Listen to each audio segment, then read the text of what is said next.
আমি একটা খেজুরের বাগান করব। কি মজা! সব খেজুর গাছ লাগানো শেষ। হায় আল্লাহ, আমার সব খেজুর গাছ ভেঙে ফেললো শয়তান বানরগুলো। এখন আমি কি করব? দাদু, তুমি কান্না করো না, আমি তোমার জন্য সদি থাকে খেজুর গাছ নিয়ে আসব। এই তো সৌদি আরবে চলে আসছি, এখন একটা গাছ নিয়ে ফিরে যাব। গাছটা নিয়ে তাড়াতাড়ি ফিরে যাই, দাদু অপেক্ষা করছে আমার জন্য।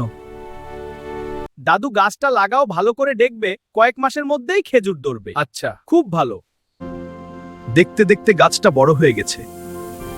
দেখ কবুতর, তোর আনা গাছে খেজুর ধরছে।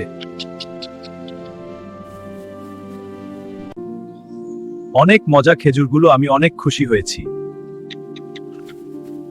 তোর আবার কি হলো কবুতর, কান্না করছো কেন? এত কষ্ট করলাম, কেউ আমাকে সাবস্ক্রাইব করে না।